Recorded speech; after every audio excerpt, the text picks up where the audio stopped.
Hey, good morning everybody. It's Mike, and thanks for jumping on here with me this morning as we continue the conversation we've been having each morning this week, right? About the most precious resource that you have, and that's your time. Our time is really the only thing that we have to offer to anybody. We don't really have a product that we're selling. We're selling us. I guess that I am my product. So the time that I have to share with people is my precious commodity. So because of that, it's so important that we manage our time effectively each week, right? Because it's a precious commodity, because we have so many obligations and responsibilities in our lives. We're a father, a mother, a sister, a brother, a friend, a realtor, a chauffeur, a cook, a dishwasher, a house cleaner. I mean, there's so many responsibilities that each of us have. It's hard to get it into each day. We have lots of good intentions, right? Like we might have had good intentions yesterday, but did they get put into action? And so often they don't. And that causes a real loss of income and therefore the inability to support a lifestyle that we really dream about. So, how do we get control of this? Well, the first and best way to do it, which all highly paid professionals do, I'll challenge you to find me somebody who's a highly paid professional and doesn't, is the use of a written weekly schedule so that I'm planning and managing my time as we go through the week. And so far I've given you 10 tips on that this week. I want to finish up this morning with my final 3 tips.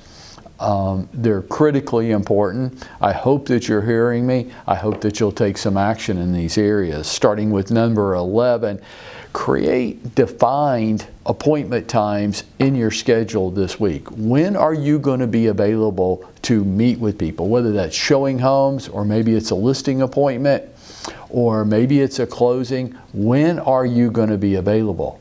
And that cannot be just whenever anybody says they want to see a house, right? Can you go to your dentist like that? Can you even get your hair cut like that? Can you show up at a restaurant just whenever you want to? Everybody, all these professionals around you in your life, they just accommodate whenever you're available to walk in? No, of course not. And you willingly go along with scheduling appointments and finding an accommodation in both of your schedules. You willingly go along with that. Why will your customers not? Create defined appointment times in your schedule. I would encourage you to do that in the afternoons and holding your morning for those business building activities. But having defined appointment times in your schedule is critically important. Number 12, have a default activity for those appointment times.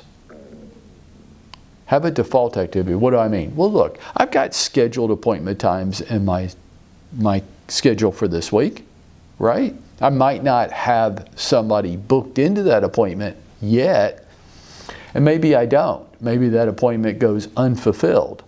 Okay, well, what am I going to do if I don't have an appointment? What if I did have an appointment this afternoon to show homes to a customer and they have to cancel at the last minute, maybe because they can't get off work, right? That's reasonable.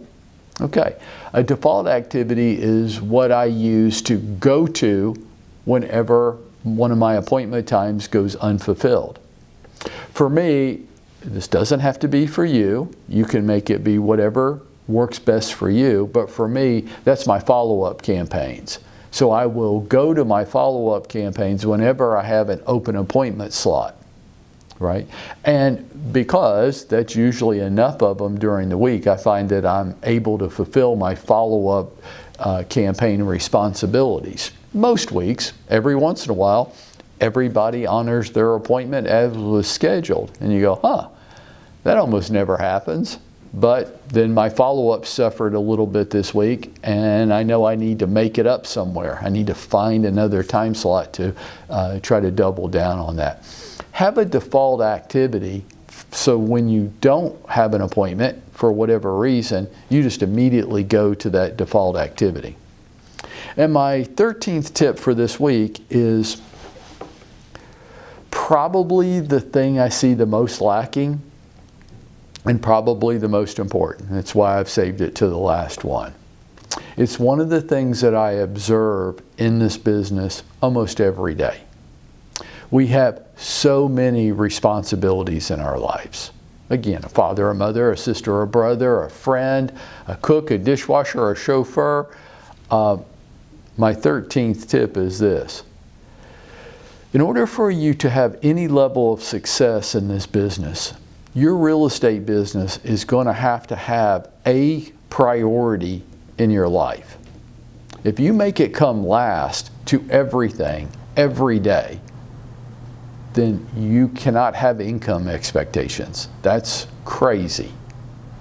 And I observe that way too often. We have all these other responsibilities. Well, where does real estate? Well, once I get all those other things done, once I cook, wash dishes, run people around town, do everything else, then I try to squeeze my real estate business in. I think you're an independent contractor, and I think that's your decision to make. But what I would usually say to somebody is I would drastically adjust your income expectations. And I don't mean up, I mean down. If real estate's always going to come last in everything you do in life, then you're not going to make very much money. And that's just a simple, hard, cold truth. Well, I have these other things. Yeah, all of us do. All of us do. Working parents all over the world have to figure this stuff out.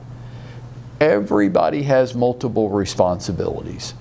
I'm not here to say that my business is more important than my family, but that's a ridiculous thing to say. That's like asking me to pick my favorite movie. I don't have to pick my favorite movie. Who says I do? I can have multiple ones. My business is more important than my family. My family is more important than my business. I almost never have to make that choice. Almost never. They're both important, and they both have to be accounted for. But if I treat my business as an afterthought, the thing I just stick in there whenever I can, then I guess that's my decision. But I'll wonder if it has anything to do with the fact that the average agent in Metro Atlanta is going to sell 3.1 houses this year. You think they're connected? My final point to you is, if you have income expectations, you have a lifestyle that you want to support, you've made warrants and representations to the people that you say you care about what you're going to do with this real estate license that you obtained, then you are going to have to make your real estate business a priority, not the priority, because there's no such thing as the priority. We all have multiple ones. Your business demands that it be made a priority too. And I know how hard this is because I have to live a life as well. And we have to plan this out, and we have to account for it and manage our time each and every day so that we can honor all the different priorities we have in our life. I think it's called being a grown-up. But I thought being a grown-up and being an independent contractor and self-employed meant I got to do whatever I wanted to do whenever I wanted to do it. Surprise, it doesn't mean that at all. Your written weekly schedule will help you get as much as possible depending on how skillful and clever you are in using your time. And folks, that's how we're going to go out and make it happen for ourselves today.